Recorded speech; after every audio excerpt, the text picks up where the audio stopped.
Awal mula ketemu itu di teras di Udayana. Ada di sebentar, di kursi di dekat jalan di Udayana. Di sana posisinya saya lagi sendiri jam 8. Terus kalau nggak salah ini Agus datangnya jam 9. Dia nyamperin saya. Awalnya dia bilang gini, permisi Mbak, saya bukan pengemis Mbak, jangan takut, saya ini orang baik. Saya cuma mau nanya, berhak nggak saya hidup menurut Mbak? Ya udah, setelah itu saya jawab, iya berhak. Tapi banyak orang yang ngejat saya, yang ngebully saya, sampai saya mau bunuh diri. Itu gimana Mbak? Terus saya nasihatin Agus inilah.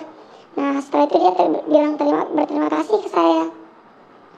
Setelah berterima kasih, dia bilang kalau sebenarnya saya ini ngeprank, saya ini Agus yang viral itu. Saya nggak mau kata-kata tanpa pembuktian. Kemudian dia suruh saya cari akun YouTube-nya. Nah di sana keluar kalau dia bisa main drum. Iya, sama main itu yang pakai kaki. Ya, alat-alat musik juga ya, Iya. Mbak ya? Ya, alat-alat musik. Terus dia juga suruh saya buat ke Instagramnya, nyari Instagramnya. Di sana juga ada foto dia sama cewek, dia bilang kalau itu istrinya di Instagram. Nah, setelah itu kami ngomong-ngomong, terus dia berterima kasih, katanya karena saya udah menyelamatin hidupnya. Terus dia mau kasih saya imbalan, dia mau beliin saya es di sana pas di Udayana. Tapi saya nolak karena posisinya di sana, saya juga nggak mau nerima pemberian dari dia. Terus nggak, saya nggak mau, saya punya uang, saya bilang. Tapi dia bilang ini buat menghargain saya, berarti kalau kamu nggak terima Mbak, ini nggak menghargain saya. Terus dia ke penjual es yang di seberang jalan. Nah tapi baliklah dia duduk dekat saya. Setelah itu penjual esnya ini nggak datang-datang buat ngasih es ini. Terus si Agus ini bilang gini, pasti dia ngira saya ini pengemis. Pasti sekarang dia bilang kalau esnya udah habis, padahal masih banyak katanya. Terus benar, penjual esnya ini bilang kalau esnya udah habis setelah Agus bilang gitu. Nah terus dia bilang emang gitu orang-orang di sini, nggak ada yang menghargai saya, sakit hati saya. Dia buat seolah-olah dirinya itu menyedihkan. Nah di sana saya kasihan ke Agus ini. Terus dia ngajak saya pindah tempat, di tempat yang ada orang menghargain dia. Terus kalau nggak salah namanya Taman Sangkaryang. Dia ngajak saya ke Taman Sangkaryang, tapi awalnya saya nolak, soalnya saya nggak tahu jalan pulang. Soalnya saya juga orang baru, saya nggak tahu jalan di sana. Terus pas sudah di Taman Sangkaryang, ternyata di sana banyak yang kenal dia. Terus saya bilang gini, nah lihat kan di sana banyak, di sini banyak yang lihat yang kenal saya. Nah saya itu adalah taman bermain di Taman Sangkaryang. Di sana ada orang lagi mesra-mesraan, dia liatin saya.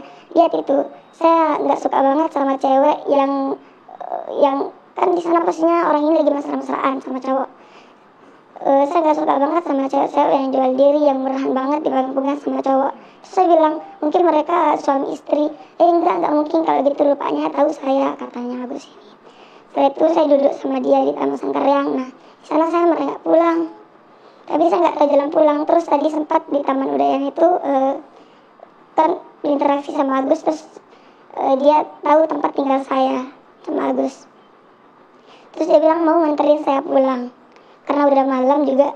Ya udah, saya mau dianterin sama dia. Terus dia bilang gini, nggak apa-apa kalau sama saya orang baik Mbak, nggak mungkin saya apa-apain Mbak, sementara saya nggak punya tangan. Nah setelah itu naiklah ini kan di motor. Terus keliling jalan ini udah lama banget, tapi nggak sampai ke tempat saya. Terus saya bilang ayo cepetan saya mau pulang. Terus dia bilang gini, kayaknya saya sakit, kita istirahat dulu, katanya. Nah sampailah ada di gang kecil. Di sana gang kecil banget dan sepi di sana. Dia ngajak saya ke sana. Terus saya nggak mau, soalnya saya takut di sana gangnya kecil sama sepi. Nah saya sampai saya bilang nggak mau, itu besar sampai kayak suara teriak. Terus didengar sama warga. Nah adalah warga di sekitaran sana yang ke sana. Terus Agus ini karena ada warga, dia suruh saya putar balik. Ayo balik katanya. Terus ayo antar saya pulang, soalnya ini udah malam banget kan, ayo antar saya pulang, saya bilang.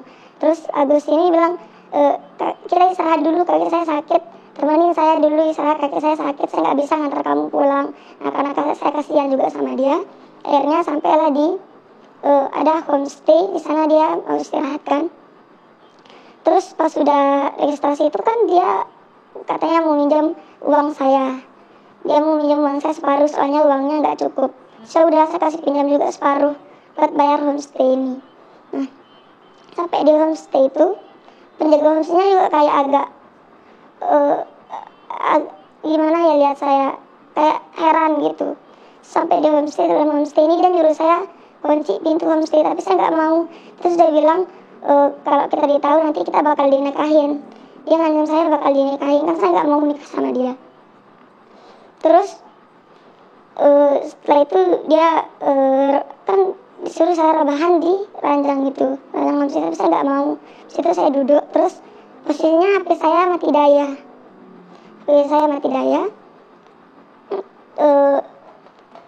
Terus habis ini tidur kan rebahan, terus mepet-mepet ke saya. Di sana saya nyalain HP diam-diam.